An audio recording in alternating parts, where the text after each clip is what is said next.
Hello everyone, welcome to GK trailer. आज हम लोग यूड्यूटेरिया का प्रैक्टिस सेट 10 का डिस्कशन करने वाले हैं, जिसमें हम लोग का पहला क्वेश्चन है कि 13 दिसंबर 2022 को प्रधानमंत्री ने किस नेता की 150वीं जयंती के उपलक्ष्य पे एक स्मारक सिक्का और डाक टिकट जारी किया है। इसका सही जवाब हो जाएगा option number D, Shri Aurobindo. Shri Aurobindo का नाम सुनते ही हम लोग के दिमाग में एक हिस्ट्री का क्वेश्चन आता है, जो हम आप लोग से पूछना चाहते हैं कि 1908 में अलीपुर केस में अरबिंदो घोष का बचाव किसके द्वारा किया गया था। इसका आंसर आप लोग कमेंट बॉक्स में दीजिएगा। चलते हैं हम लोग अपने दूसरे क्वेश्चन के तरफ, जो है कि भूजल पर संयुक्त राष्ट्र जल शिखर सम्मेलन 2022 का आयोजन कहाँ किया गया है। इसका सही जवाब हो जाएगा ऑप्शन नंबर सी, पेरिस। हमारा नेक्स्ट क्वेश्चन है, ईशान किशन के संदर्भ में निम्नलिखित कथनों पर विचार करें। इस क्वेश्चन में तीनों कथन सही है। तीनों कथन में कह क्या रहा है वो हम लोग को देखना है। जैसे ईशान किशन ने बांग्लादेश के खिलाफ वनडे में दोहरा शतक लगाया, वह ओडीआई में दोहरा शतक बनाने वाले केवल चौथे भारतीय बल्लेबाज बने। और तीसरा पॉइंट ये कह रहा है कि ईशान किशन ने एक दिवसीय वनडे में सबसे तेज दोहरा शतक बनाने का रिकॉर्ड बनाया है। ठीक है, ये कुछ खास क्वेश्चन नहीं है, लेस इंपॉर्टेंट क्वेश्चन है। तो हम लोग अपने नेक्स्ट क्वेश्चन की तरफ बढ़ेंगे, जो है क्वेश्चन नंबर 4। निम्नलिखित में से किस राज्य के अलुआ में स्थित एक बीज फार्म कार्बन न्यूट्रल का दर्जा हासिल करने वाला देश का पहला बीज फार्म बना है। इसका सही जवाब हो जाएगा केरल। आपसे पूछ सकता है कि अलुआ किस राज्य में है, इसका आंसर हो जाएगा केरल। और इस क्वेश्चन में सबसे इंपॉर्टेंट चीज ये है कि इसमें पूछ रहा है कि कार्बन न्यूट्रल का दर्जा हासिल किया है। तो इसमें कार्बन न्यूट्रल से हम लोग को 3 और क्वेश्चंस बन सकते हैं। जैसे कि अगर पूछ दे कि भारत का पहला ऐसा कौन सा कार्बन न्यूट्रल गांव है, तो उसका आंसर हो जाएगा भिंडीवी। फिर से ये पूछ दे कि भारत का पहला कार्बन न्यूट्रल जिला कौन सा है, तो वो हो जाएगा थाने। और फिर पूछ दे कि भारत का पहला कार्बन न्यूट्रल स्टेट कौन सा है, तो वो हो जाएगा आप लोग को हिमाचल प्रदेश। तो इस क्वेश्चन नंबर 4 से हम लोग को 4 जो है क्वेश्चंस एक्स्ट्रा जानने को मिले। तो ये काफी इंपॉर्टेंट क्वेश्चन था एग्जामिनेशन पॉइंट ऑफ व्यू से। फिर हम लोग आगे अपना क्वेश्चन देखेंगे कि 5th नंबर क्वेश्चन है, अंतरराष्ट्रीय श्रम संगठन की 17वीं एशिया प्रशांत क्षेत्रीय बैठक दिसंबर 2022 में कहाँ पे आयोजित की गई। इसका सही जवाब हो जाएगा ऑप्शन नंबर ए, सिंगापुर। अब इस क्वेश्चन में एक इंपॉर्टेंट चीज आ जाता है कि अंतर्राष्ट्रीय श्रम संगठन का जो है स्थापना कब हुआ था। अंतर्राष्ट्रीय श्रम संगठन का स्थापना हो रहा है 1999 में, 1919 में। ये चीज आप लोग याद रखिएगा। अब क्वेश्चन नंबर 6 के तरफ हम लोग बढ़ते हैं, जो दिया हुआ है कि दिसंबर 2022 में किस हवाई अड्डे पर भारत के सबसे बड़े बिजनेस जेट टर्मिनल और देश के पहले चार्टर्ड गेटवे का उद्घाटन किया गया। इसका आंसर जो है सो हो जाएगा ऑप्शन नंबर डी, कोचीन अंतरराष्ट्रीय हवाई अड्डा। ठीक है, हमारा नेक्स्ट क्वेश्चन है, हाल ही में ड्रोन सेवाओं के माध्यम से दवाएं पहुंचाने वाला पूर्वोत्तर भारत का पहला राज्य कौन सा बन गया है। तो हम लोग का इसका आंसर हो जाएगा ऑप्शन नंबर डी, मेघालय। ठीक है, नेक्स्ट क्वेश्चन है, केंद्रीय सूचना एवं प्रसारण मंत्री अनुराग ठाकुर द्वारा भारत के पहले drone skilling and training virtual e learning platform का उद्घाटन कहाँ पर किया गया है। इसका आंसर हो जाएगा ऑप्शन नंबर ए, चेन्नई। हालांकि ये लेस इंपॉर्टेंट क्वेश्चन है, इसको आप लोग छोड़ सकते हैं। हमारा नेक्स्ट क्वेश्चन है क्वेश्चन नंबर 9, जिसमें है कि आयुर्वेद क्षेत्र में मजबूत करने, इसके भविष्य की कल्पना करने और आयुर्वेद वाणिज्य को बढ़ावा देने के लिए 9वीं विश्व आयुर्वेद कांग्रेस और आयोग एक्सपो 2022 का आयोजन जो 8 से 11 दिसंबर तक किया गया, ये कहाँ पे किया गया। तो इसका आंसर हो जाएगा ऑप्शन नंबर ए, पणजी, गोवा। हमारा नेक्स्ट क्वेश्चन है क्वेश्चन नंबर 10, प्राकृतिक संसाधनों की रक्षा के साथ साथ उन्हें पुनर्स्थापित करने के लिए अपना जलवायु परिवर्तन मिशन शुरू करने वाला भारत का पहला राज्य कौन बन गया है। इसका आंसर हो जाएगा option number D, Tamil Nadu. Question number 11 है कि भारत सरकार की किस पहल को संयुक्त राष्ट्र की 10 शीर्ष फ्लैगशिप पहल में शामिल किया गया है। इसका आंसर हो जाएगा ऑप्शन नंबर ए, नमामि गंगे परियोजना। ठीक है, हमारा नेक्स्ट क्वेश्चन है क्वेश्चन नंबर 12। हाल ही में IUCN रेड लिस्ट में किन हिमालयी औषधि पौधों को शामिल किया गया है? इसका आंसर हो जाएगा ऑप्शन नंबर डी, मतलब तीनों उपरोक्त सभी को शामिल किया गया है। यहाँ पे एक इम्पोर्टेंट क्वेश्चन आता है कि IUCN की स्थापना कहाँ हुई, स्थापना किस वर्ष हुई और इसका जो है मुख्यालय कहाँ पे है? तो इसकी स्थापना होती है 1948 में और इसका मुख्यालय है ग्लांड में। ये चीज आप याद रखिएगा। अब आते हैं क्वेश्चन नंबर 13 जो है नियुक्तियों से संबंधित है। तो इसमें तीनों जो है वो सही सुमेलित है, जैसे कि हिमाचल प्रदेश के मुख्यमंत्री कौन है, तो सुखविंदर सिंह सुक्खू हो जाएंगे। आपसे पूछे कि नाबार्ड के नए अध्यक्ष कौन बने हैं, तो साजी केवी होगा। TTFI की पहली महिला अध्यक्ष कौन है, तो मेघना अहलावत है। इसमें सबसे इंपॉर्टेंट क्वेश्चन है नाबार्ड के नए अध्यक्ष जो बने हैं साजी केवी। ये एग्जामिनेशन पॉइंट ऑफ व्यू से काफी इंपॉर्टेंट है, इसको आप लोग ध्यान में रखिएगा। क्वेश्चन नंबर 14 पे आते हैं। क्वेश्चन नंबर 14 है कि हाल ही में किस देश में पहली बार 2 महिला वित्त मंत्रियों जेनेट येलेन और कोषा अध्यक्ष मैरिलिन मलेरबा के हस्ताक्षर वाला बैंक नोट छापा गया है? इसका सही आंसर हो जाएगा option number D, America. Next question, Doha में आयोजित एशियाई स्नूकर चैंपियनशिप 2023 का खिताब किसने जीता? इसका आंसर हो जाएगा option number B, Pankaj Advani. Question number 16 बोलता है कि हाल ही में केंद्रीय स्वास्थ्य परिवार कल्याण राज्य मंत्री भारती प्रवीण ने राष्ट्रीय मातृत्व कार्यशाला का उद्घाटन कहाँ किया है? इसका आंसर हो जाएगा नई दिल्ली। ये लेस इंपॉर्टेंट क्वेश्चन है, आप इसको छोड़ के चल सकते हैं। बस ये चीज इसमें याद रख सकते हैं कि केंद्रीय स्वास्थ्य परिवार कल्याण की जो राज्य मंत्री है उनका नाम है भारती प्रवीण। नेक्स्ट क्वेश्चन, नियुक्तियों को सुमेलित करना है। तो इसमें तीनों जो है ऑप्शन सही है उपरोक्त सभी, जैसे कि पेरू की पहली महिला अध्यक्ष कौन है, तो ये हो जाएगा आपको दीना बोलुआर्टे। राष्ट्रीय पेरू की पहली महिला राष्ट्रपति, तो इसका आंसर हो जाएगा दीना बोलुआर्टे। फिर से राष्ट्रीय सांख्यिकी आयोग के अध्यक्ष राजीव लक्ष्मण करंदीकर। ये द मोस्ट इंपॉर्टेंट क्वेश्चन है एग्जामिनेशन पॉइंट ऑफ व्यू से, तो ये आप लोग याद रखिएगा। फिर से तीसरा है कि अमेरिकी प्रतिनिधि सभा का अध्यक्ष कौन बना है?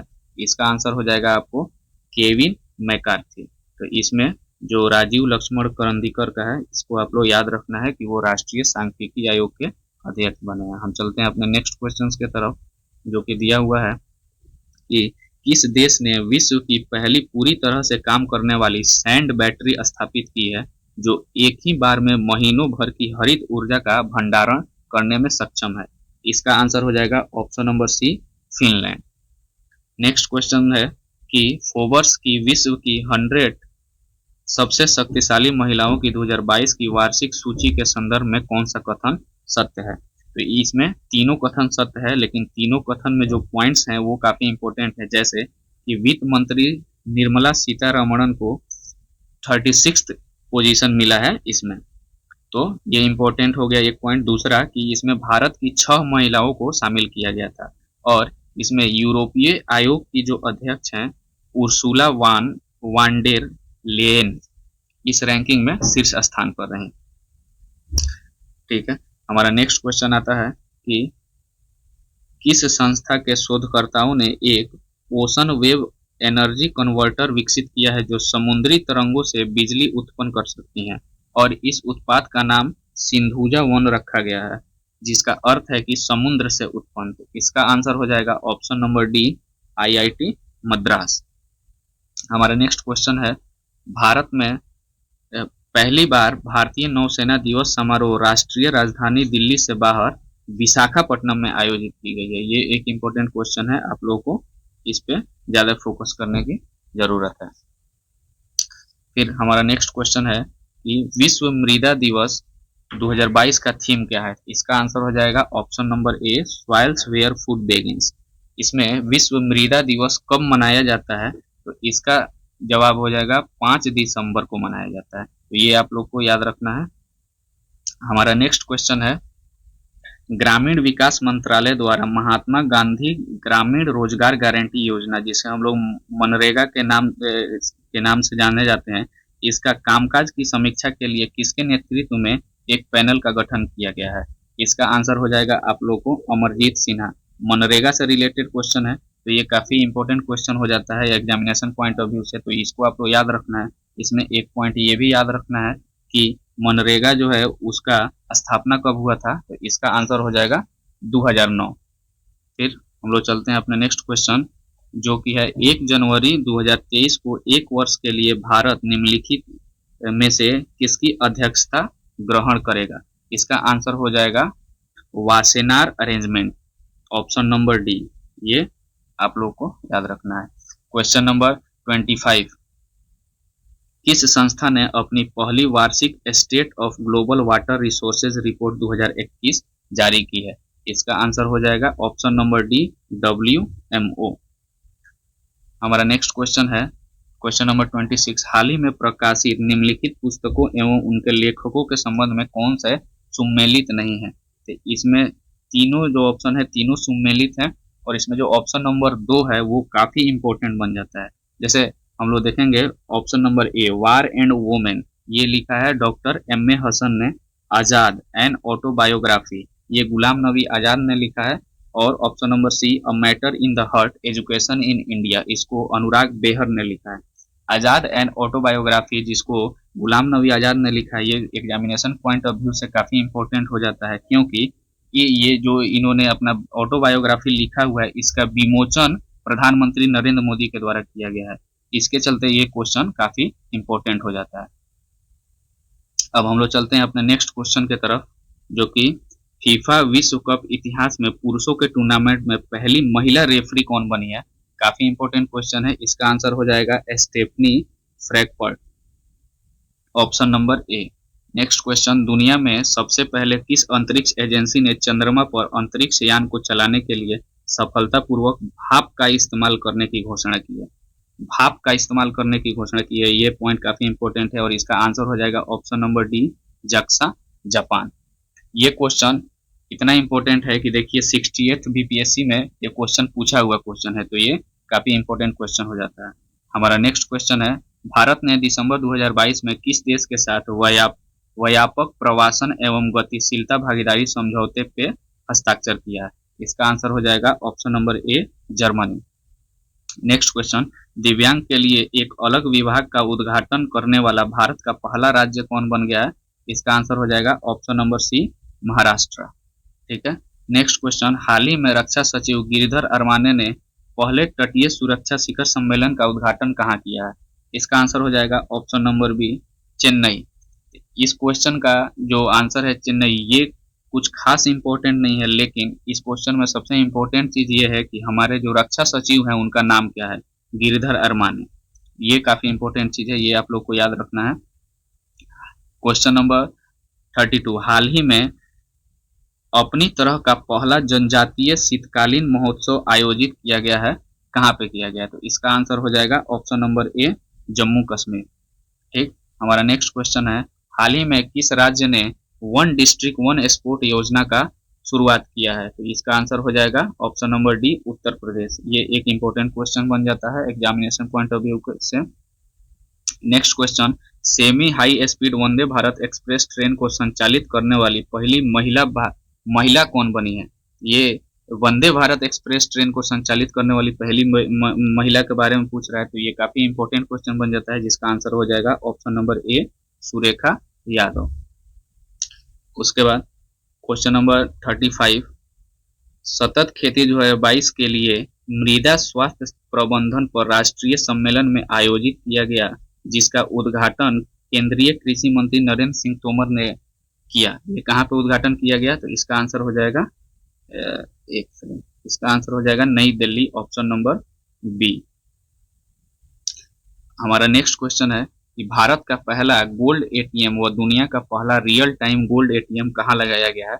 इसका आंसर हो जाएगा ऑप्शन नंबर सी। ये काफी इंपॉर्टेंट क्वेश्चन है, क्योंकि ये यूपी टेट में पूछा हुआ क्वेश्चन है, इसको आप लोग ध्यान में रखिएगा। क्वेश्चन नंबर 37, हाल ही में विदेशों में प्रवासी कामगारों से 100 अरब डॉलर का प्रेषण प्राप्त करने वाला दुनिया का पहला देश कौन बन गया? इसका आंसर हो जाएगा ऑप्शन नंबर ए, हमारा अपना भारत। जो कि ये भी क्वेश्चन पूछा हुआ है 69 बीपीएससी में, तो ये भी क्वेश्चन काफी इंपॉर्टेंट हो जाता है, इसको आप लोग को याद रखना होगा। हम लोग चलते हैं अपने नेक्स्ट क्वेश्चन की तरफ। आप लोग को अगर सेशन अच्छा लगे तो कृपया लाइक करें और शेयर भी करें ताकि ज़्यादा से ज़्यादा लोगों तक वीडियो जो है वो रीच कर सके। क्वेश्चन नंबर 38 है हमारा, नेत्रहीनों के लिए तीसरी T20 विश्व कप क्रिकेट टूर्नामेंट 2022 के संदर्भ में कौन सा कथन सत्य है? तो इसमें तीनों के तीनों कथन जो है वो सत्य हैं, जैसे कि भारतीय क्रिकेट टीम ने बांग्लादेश को हराकर नेत्रहीन T20 वर्ल्ड कप जीता है। भारत ने बांग्लादेश को हराकर ये T20 वर्ल्ड कप जीता। भारत ने इस बार नेत्रहीन T20 वर्ल्ड की मेजबानी की, मेजबानी भारत में हुआ। नेत्रहीन T20 वर्ल्ड कप के ब्रांड एम्बेसडर थे युवराज सिंह। ठीक है, हमारा नेक्स्ट क्वेश्चन हो जाता है, कोलंबिया में आयोजित भारोत्तोलन विश्व चैंपियनशिप में मीराबाई चानू ने कौन सा पदक जीता? इसका सही आंसर हो जाएगा ऑप्शन नंबर बी, रजत पदक जीता। ठीक है, क्वेश्चन नंबर 40 है,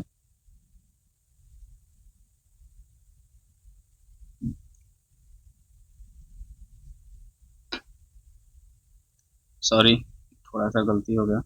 क्वेश्चन नंबर 40 है, प्रधानमंत्री नरेंद्र मोदी ने कहाँ पे ग्लोबल मिलेट्स श्री अन्न सम्मेलन का उद्घाटन किया? इस अवसर पर उन्होंने अंतर्राष्ट्रीय मिलेट्स वर्ष 2023 पर एक डाक टिकट और सिक्का भी जारी किया। इसका सही आंसर हो जाएगा नई दिल्ली। हमारा नेक्स्ट क्वेश्चन है, उपन्यास all the lives we never lived के लिए अंग्रेजी भाषा का वर्ष 2022 का साहित्य एकेडमी पुरस्कार किसे प्रदान किया गया है? इसका आंसर हो जाएगा option number A, Anuradha Roy. Next question है, फीफा विश्व कप 2022 में सर्वाधिक गोल करने वाले खिलाड़ी का गोल्डन बूट पुरस्कार किसे प्रदान किया गया है? इसका आंसर हो जाएगा किलियन एम्बाप्पे। ये काफी इंपॉर्टेंट क्वेश्चन है, आप लोगों को याद रखना होगा। क्वेश्चन नंबर 43 है कि जैविक विविधता पर संयुक्त राष्ट्र सम्मेलन की 150वीं बैठक का आयोजन किस शहर में किया गया? इसका आंसर हो जाएगा मॉन्ट्रियल, कनाडा में किया गया। ठीक है, फिर हमारा नेक्स्ट क्वेश्चन आ जाता है कि किस राज्य के हट्टी समुदाय को एसटी का दर्जा देने के लिए संसद ने संविधान आदेश तीसरा संशोधन विधेयक 2022 पारित किया है? इसका आंसर हो जाएगा हिमाचल प्रदेश, हट्टी समुदाय के लिए। फिर से हम लोगों ने पढ़ा था, या फिर ये भी एक इम्पोर्टेंट क्वेश्चन हो जाएगा कि जो अभी न्यूज में हम लोग देख रहे हैं मणिपुर में जो हिंसा हो रहा है वो मैती समुदाय के जनजातियों के द्वारा हो रहा है। फिर से एक मिसमी समुदाय के जनजाति के बारे में हम लोग पढ़े जो कि अरुणाचल प्रदेश से रिलेटेड था। तो ये सारी चीजें आप लोगों को याद रखना होगा। इसके बाद से हमारा नेक्स्ट क्वेश्चन है 45, राज्यसभा के इतिहास में सदन के उप सभापति के पैनल में शामिल होने वाले पहले मनोनीत सदस्य कौन है? इसका आंसर हो जाएगा option number D, PT Usha. हमारा नेक्स्ट क्वेश्चन है, केंद्रीय सड़क परिवहन और राजमार्ग मंत्री नितिन गडकरी ने किस कंपनी के भारत के पहले जमानत बॉन्ड बीमा उत्पन्न को लॉन्च किया है? इसका आंसर हो जाएगा option number C, Bajaj Allianz general insurance.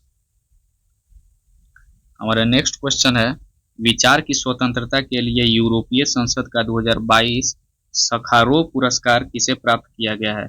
इसका आंसर हो जाएगा ऑप्शन नंबर ए, यूक्रेन के लोगों को।